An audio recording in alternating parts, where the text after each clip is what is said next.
another painting tutorial with Young at Art. My name is Miss Alexis, and today we're going to be painting this cute little stocking cat.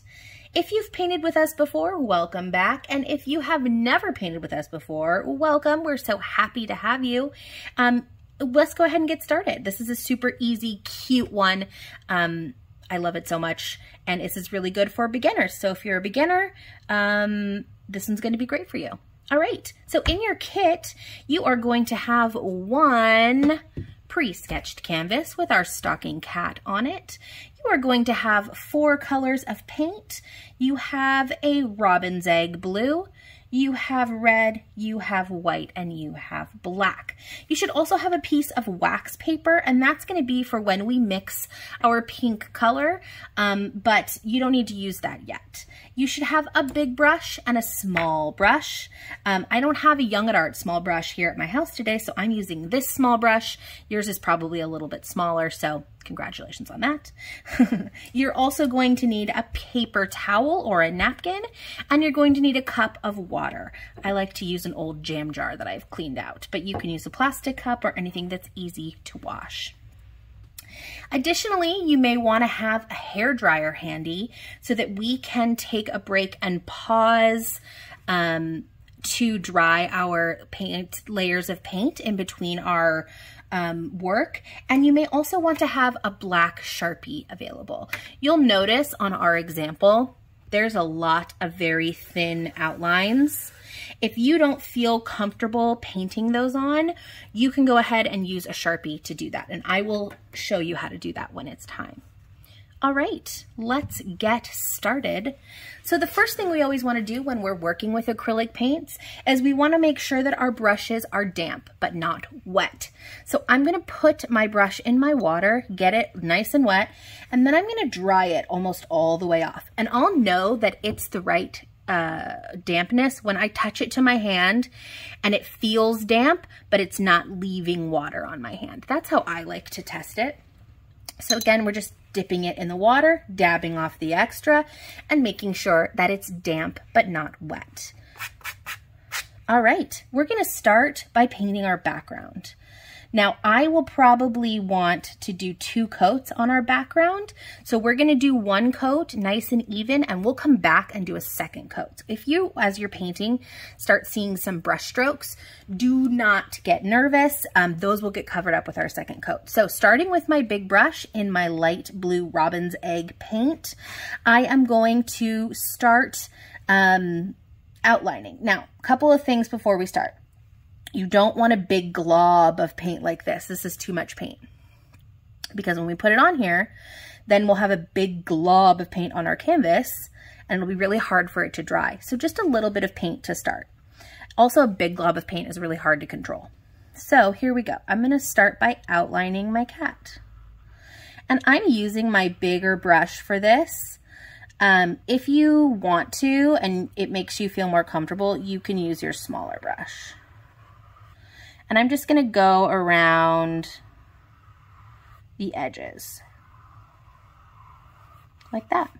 And I like to do it on one side so that it doesn't start drying before I have time to blend it into the rest of my background. So I've got one side done here, and I'm gonna start filling that in with my robin's egg paint. Another thing to note is you might want to, I have a messy painty table because I paint at a table in my garage. So if you're painting at like your dining room table or a counter, you might want to put something down on the counter to protect it. If you have, from the paint, if you have like a wipeable, plasticky kind of tablecloth that you don't care about, you can use that. I like to use, paper grocery bags, and I just cut them up and put them down, and that's a good way to protect the table as well. So that little section is done. I'm going to rotate my painting just so it's easier for me to paint and I don't get too much paint on my arm, which will happen eventually, but we try to manage that as much as we can. Try to avoid it. The other thing you'll notice is I am trying to, even though it might be easier for me to go this way in this space, I'm going to still go up and down because I want all my brush strokes to be facing the same way. That's going to make my background look as even as possible. It's going to give it a nice uniformity. So I'm going to try to always go in the same direction as best as I can. Okay. Rotate again. I'm going to do an upside down thing. All right. And we are just going around the edge of our outline here. And creating a little barrier. All right, and then we're going to paint our background. Pretty easy. And again, we're trying to go in the same direction. And I've chosen an up and down direction, but if you feel more comfortable doing like a left to right, you can do that. The most important thing we're trying to do right now, we're going to focus on having a very even layer of paint. We don't want big clumps. So you can, I don't know if you can tell on the canvas, but anytime I see a clump on my, or I'm sorry, on the video, anytime I see a clump on my canvas, I'm just going to smooth it out. So I have a nice even coat of paint so that it dries nice and smooth, and it's easy for me to add a second coat. Once I have my entire background done, I'm going to lift this up and paint the edges as well. Top, bottom, and sides. And artists, if you are not painting as fast as me, which is totally understandable, you have to remember I've already painted this once because I made the example. So if you're not going as fast as me, that's okay. Do not feel rushed. The magic of technology allows you to pause this YouTube video and come back to it when you've finished the step that we're talking about. So go ahead, and if it makes you feel comfortable, whenever I watch a tutorial of kind of anything, but especially like an art tutorial, I always like to watch the artist do the whole step, and then I'll pause and do my step and then start again. So if that's how you want to do it, that's fine. If you just want to paint along and try to keep up, that's fine too. Whatever makes you comfortable, but you are not without reason to pause so that you can catch up. All right. I think something that is hard to gauge as the instructor, when we're in a class with people in person, it's easier to see how fast I'm going and if everyone can catch up.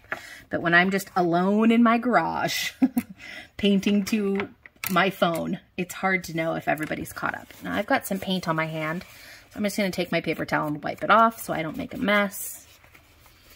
All right. Okay, background done. I'm pretty happy with that. Just checking for any clumps that might not dry evenly and really smoothing those out. All right, I think that's great. So now that I'm finished with that, I'm going to clean my brush. And you might notice as I'm cleaning my brush, I'm just swirling it around. I'm not stabbing it in. That can make our brush really, like, the bristles go like, bah, and then it's hard to paint in a straight line. So we want to make sure that we are being kind to our brush. All right, nice and clean, wiping it off on my paper towel, and there we have it, all done. I'm going to take my same brush. I'm going to go into the red paint. Now, red paint, I've noticed, always wants a second coat. So I'm not going to get crazy about making sure that this looks perfect. What I am going to be crazy about is being really careful around the edges of my stocking, because wet paint plus wet paint equals mixed paint. So we don't want our blue background and our red stocking color to blend together. So if you want to take your smaller brush and do this outline here, like if you feel more comfortable using your smaller brush rather than the tip of your bigger brush, go for it. I feel pretty comfortable using my bigger brush, so I'm going to go ahead and just do that. But if at any time we're working and you find that you're having a hard time with the medium-sized brush, or sorry, it's the big brush. We have a bigger brush that we use in bigger paintings, but so then this one becomes the medium brush, but today it's the small or large brush. I'm bad at sizes. Okay. If at any point you feel like, whoa, I would rather use my small brush for this, or whoa, I would rather use my medium size or big brush for this, go for it. You know, whatever tools make you feel comfortable, I support you. So I'm going to rotate this all the way around. Edges of my painting are still wet.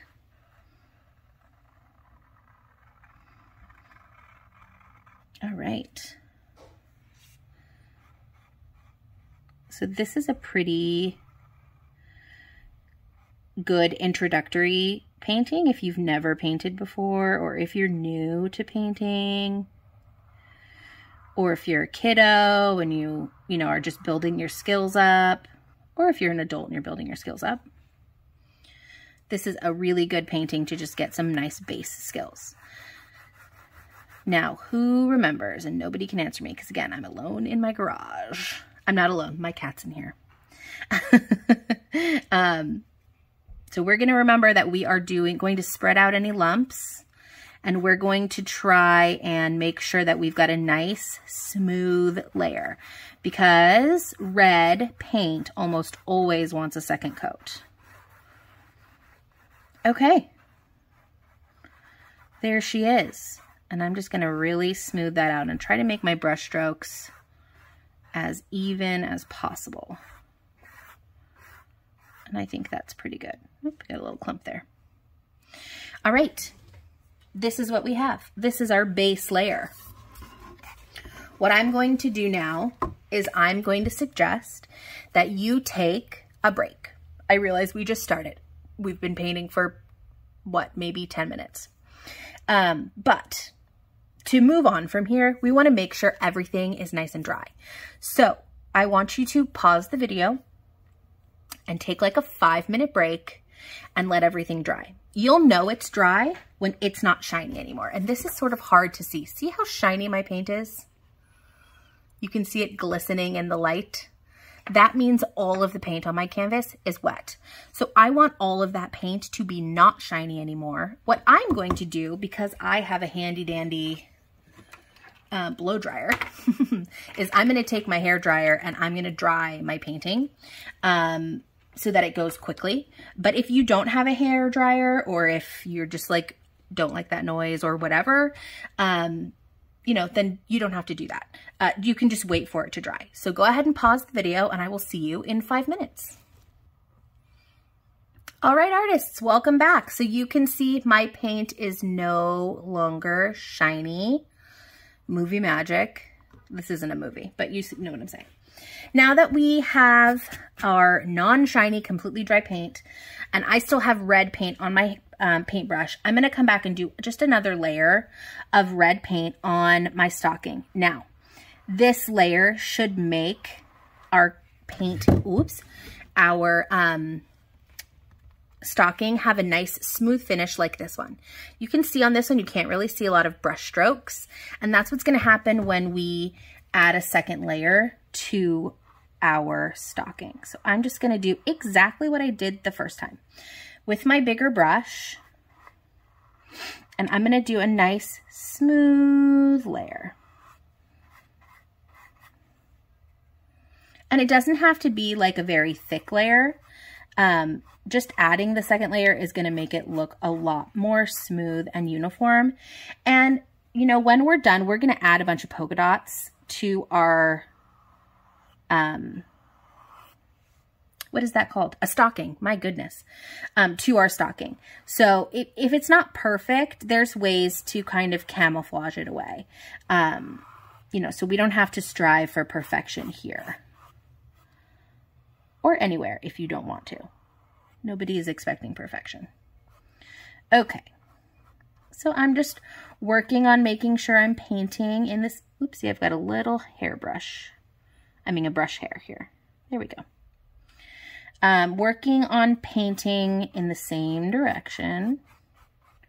Now, if we were all in class, right, in person, and you accidentally painted in here. Oh, look, I just did it. And you're saying, oh no, Miss Alexis, I went out of the lines. I got paint in the part of the stocking that's supposed to be white. Here's what I would say to you. Don't fret, my friend. I wouldn't say that because that's a weird way of saying it. Don't worry.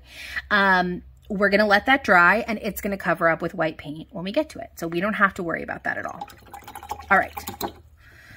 Same thing goes for if you get white paint in your blue or blue paint in your red. I'm sorry, red paint in your blue or blue paint in your red. Don't try to go over it until the paint is completely dry. Because remember when we talked about wet paint plus wet paint equals blended paint, mixed paint, we don't want to have a purpley, I mean, maybe you do want purple, in which case live your life, but we don't want our colors to be blending together. So we are going to make sure before we try to fix any mistakes that everything is perfectly dry. Now I'm just cleaning my brush and I want to make sure I get all the red out because I'm going to give my background a second coat.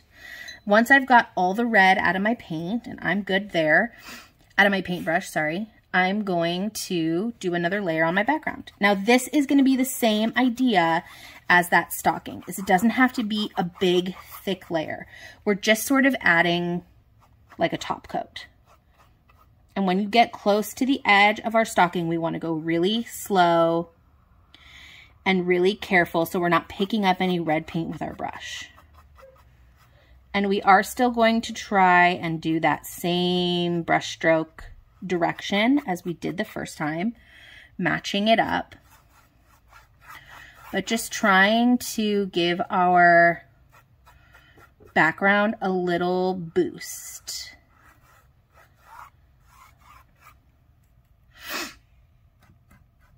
And when I'm painting with acrylic paints, like if I'm doing anything that's like even slightly graphic or cartoony or like illustrated, I always do 2 coats of everything. That is just a personal preference. I like the way it looks when it has 2 coats. It takes longer, of course. It uses more paint, of course. But I also just prefer the way it looks that way. So anytime I'm painting anything that's like got a cartoony character on it or, you know, isn't like a landscape or something like that, I am always doing a second coat. I'm just going to turn this upside down so that I have a better angle for my hand to go and I'm not getting so much paint on my wrist, which is something that happens to me a lot when I paint.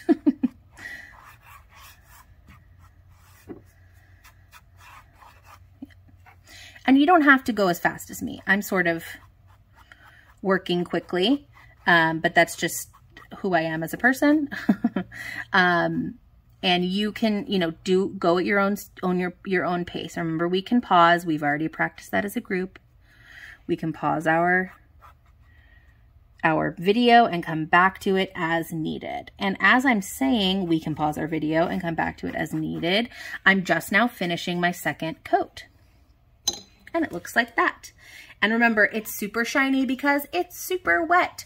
So we're going to take another quick break to either blow dry or completely dry our cat canvas, and make sure that when we get started on our next section, that everything is like dry and ready to go and we're not smudging things up. So pause the video and come back when your paint is dry. So either use a blow dryer like I'm going to do, or, you know, take a little break, get a little snack, get a drink of water, whatever you need to do. And I will see you in a couple of minutes. All right, artists, welcome back. I've got nice dry paint and I'm ready to move on to my next part of my kitty cat, which is going to be his cute little face. Look at him, he's so cute. All right, I'm a cat person. All right, so here we go. I'm gonna make sure my brush is nice and clean. There we go. And I'm gonna go ahead and fix my mistake. Remember when I said we wanna make sure everything is nice and dry before we fix our mistake, and I've got my little mistake here. I'm gonna just take my brush and really lightly kind of boop, boop, boop, dab it on top. Crisis averted, you can't see it at all. If you want to, now we don't have to paint any white because our canvas is already white, but if you want to just kind of blend it out a little bit, you can do that. I'm just gonna really kind of just dab it on there and move on with my life. There we go, all fixed. No more little red mark. We're good to go. Okay, so we are going to move on to using our smaller brush. And, oh, this is a weird brush. Let me grab a different one. Here we go. Okay. Here's my small brush. Small brush. Here we go. We're going to start by mixing some colors. Now, this is where your wax paper is going to come in. We're going to make a light pink for the cheeks and a slightly darker pink for the nose. So we're going to start by making a color for the nose. And to do that, you're going to take your wax paper, and I have a palette today, but you're going to use your wax paper, and you're going to take some white paint, just a little bit of white, and then you're going to take some red paint, and you're going to mix it together until you have a pink that you like. Now for the nose, I like a slightly darker pink than I would use on the cheeks. So I actually think this is kind of nice, sort of Pepto-Bismol-y pink. So I'm going to go with this kind of strawberry pink. And I'm just going to fill in his little nose with that strawberry pink. And for that, when we're using our small brush, we're going to try and remember to not put a lot of paint on our brush. That's sort of a standard for us. We don't want a lot of paint. And the other thing we're going to try to do is press lightly, because the lighter we press, the skinnier our lines are going to be. Okay, there's our pink nose. Now for the cheeks, we want that to be a little bit lighter of a color. So I'm going to just take my same pink that I used for his nose. Excuse me, I have the hiccups. And I'm going to add some more white into it. Repurposing it.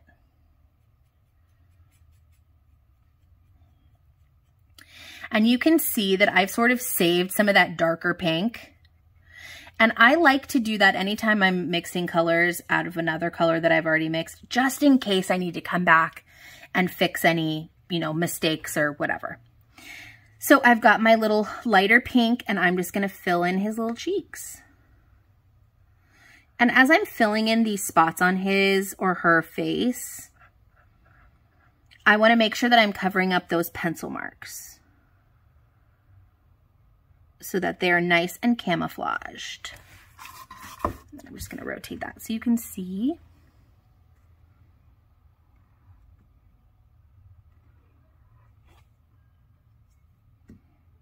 Just like that. And we're just going to fill that in. Ta-da! And actually that one's a little bit bigger, so I'm going to make this one a little bit bigger too. There we go. So we have cheeks and a little pink nose. And we're going to clean our brush. Clean our brush.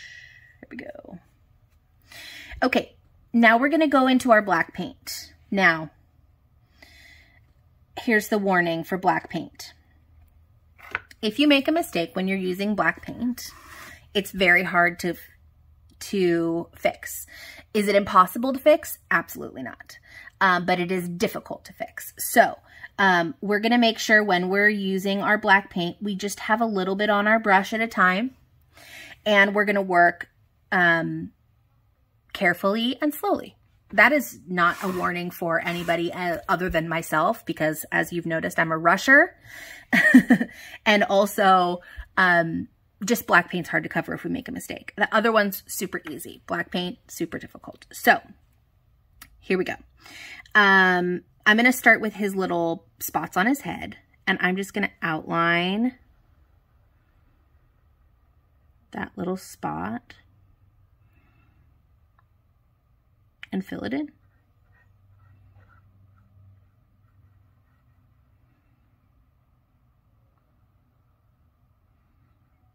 Okay.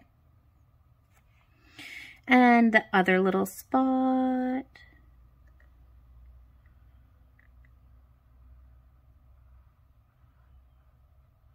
Great.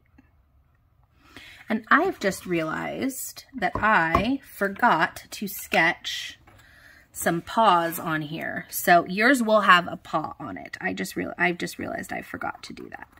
So here's my kitty's paws. There we go. Okay. All right. So now this is a point where if you don't feel comfortable using your paintbrush, you could switch to a Sharpie. Okay. I'm going to keep using my paintbrush here because I think it looks better. But if you feel like you're having a really hard time with your brush, wait for everything to dry and you can use your Sharpie. So, feet, that's what we're going to do. We're going to do his feet next. Oh no, sorry. We're going to do his face, his little mouth next because I don't want to mess up his feet while I'm painting mouth. So for his little mouth, I'm just going to get paint on my brush.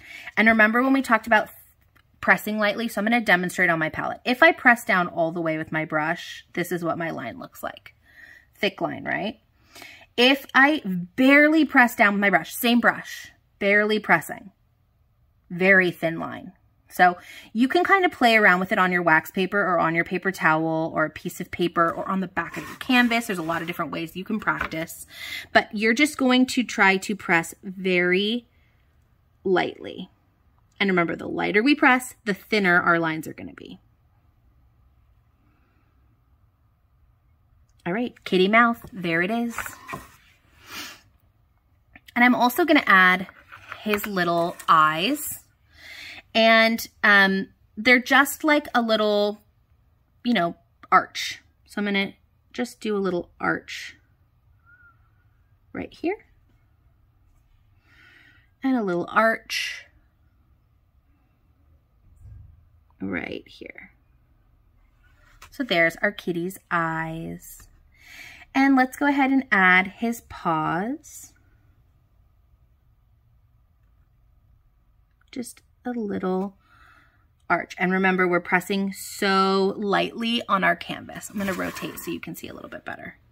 Is that helpful? Yeah.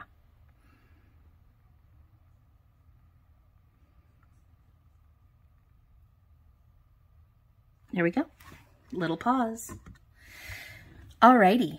And then after that, oh, you know what I forgot are the little folds of his ears. So just a little swipe there and a little swipe here, right inside of his ears. Okay, so kitty face. That's what it looks like for now. Here's one of my favorite tricks, and I'm gonna switch back to my my brush that had glue on the bristles. So you're gonna take the back of your small brush. I'm not using this small brush because it's too small, but this is what the back of your small brush looks like. And I'm going to dip it in my black paint and like a stamp, I'm gonna use it like a stamp to add 3 whisker freckles. And these are gonna be where his whiskers are gonna come from. And just like a stamp. Super easy. And I'm going to make sure that I wipe off and maybe use some of your water to clean off the black paint because we're going to use that same technique to add all of our snow and our polka dots. Okay. All right. So we're going to start doing some outlining. Everybody always hates the outlines because they find it intimidating. But remember, we already practiced our thick line, thin line. So we're going to go really, really lightly. If you really are too nervous to do the outlines with your paintbrush, again, you can use your Sharpie, okay? If you're gonna use the Sharpie, there's a couple of things you need to know. Number one, you have to make sure all of your paint is completely dry, like not even a little bit wet, or it'll gunk up your Sharpie and it'll be ruined. Number two, you might have to do it in a couple of like rounds because the Sharpie is sort of like, I'm going to say dry out, but it's not really a dry out. They kind of like get tired halfway through. So you have to close them, wait a few minutes, and then start again. But I'm going to go ahead and just do it with my paintbrush. So again, I'm pressing super softly with my black paint. And I'm just lightly and slowly going to outline the whole kitty head.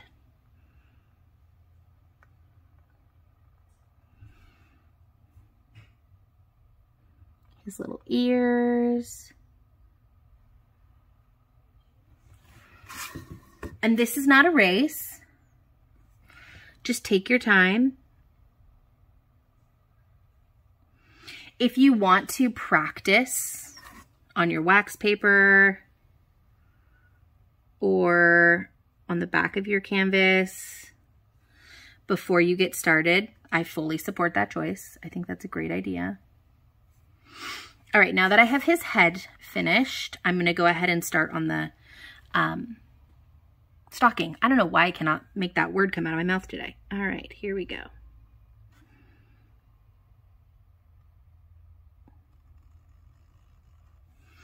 And I always kind of like hold my breath, which is maybe not a good suggestion. But it kind of helps me when I'm on like a longer line, if I like hold my breath to make it really smooth and even.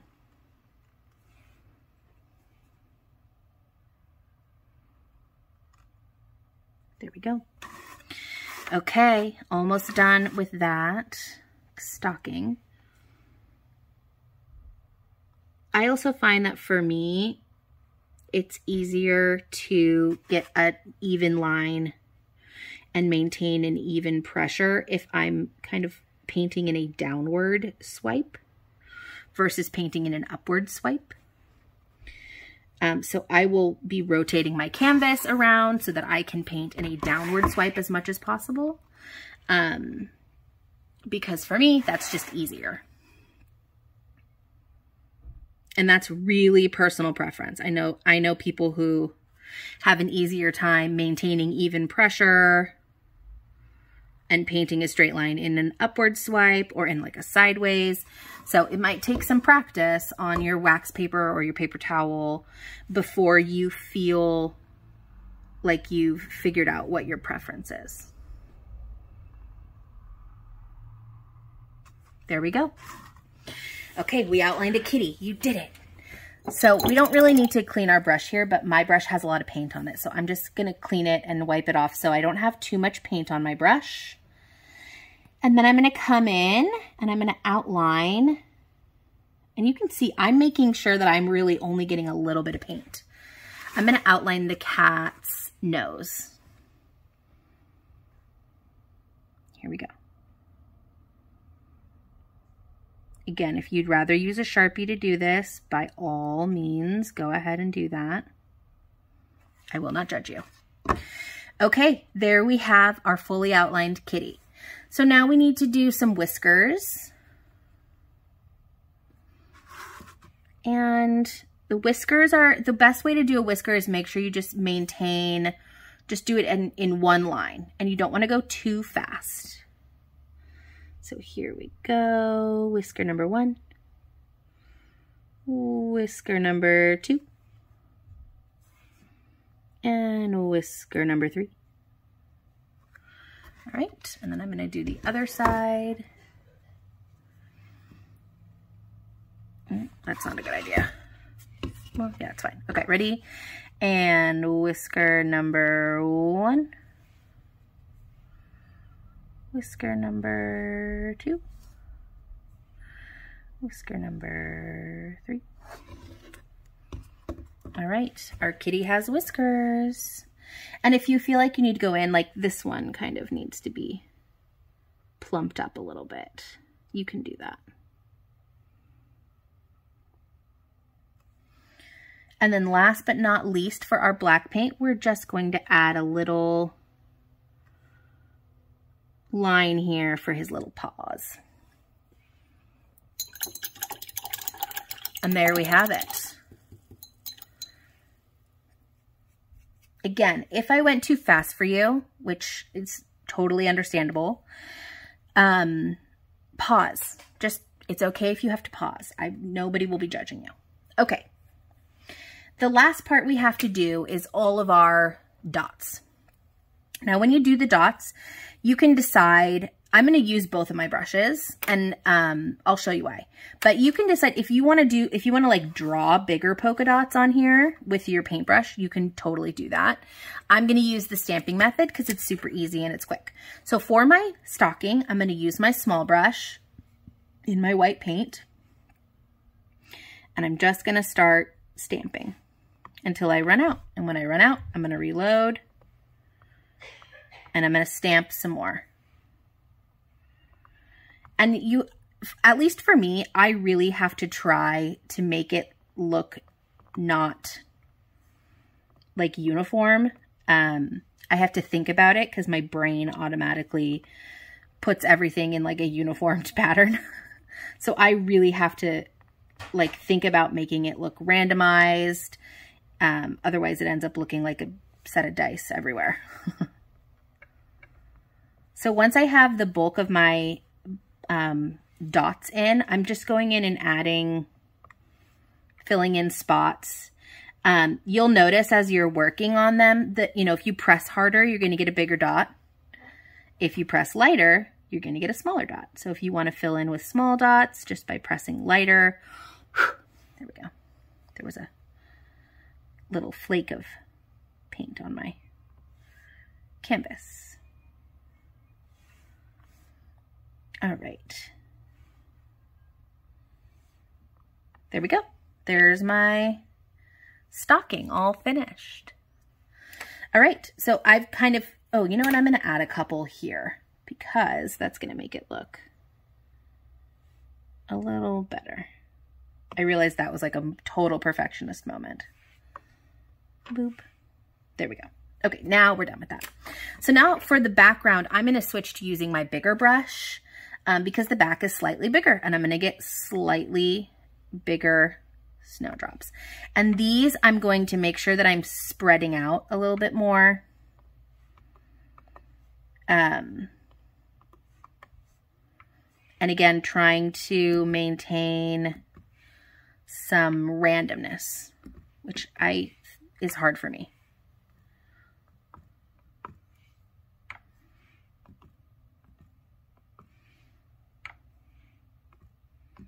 And just like a stamp, this is my favorite thing to do on any painting. It's why this is my favorite winter painting, because there's so many little stamp dots. But I just think they look so cute. And they're so easy to do. And I love them. There we go. All right. Once you have finished those, you're basically done. If you feel like you need to go in and touch up any, you know, little bits of the dots, you can use the back again, or like this one is kind of weird. I'm just going to tap on top of it. So sometimes the dots, like when you press too hard, it ends up like with a little hole in the middle, and I'll just come in with my small brush and a little bit of paint and just tap on top to fill in that little hole if I've pressed too hard or if there wasn't quite enough paint on the back of the brush. I'll just come in and fix these a little bit. And again, that is more of a perfectionist moment. But there it is, you guys. Congratulations. You have painted your very own stocking cat. Thank you so much for painting with me today. I really enjoyed it. I hope you enjoyed yourself. I hope that you have a very happy holiday season. I hope there's a cute little kitten in a stocking by your chimney. I actually don't hope that it's in a stocking. That would be terrible. But I hope that you guys had a great time painting. I hope that you have a very happy holiday season, and I will see you guys in the next one. Thank you so much. Bye.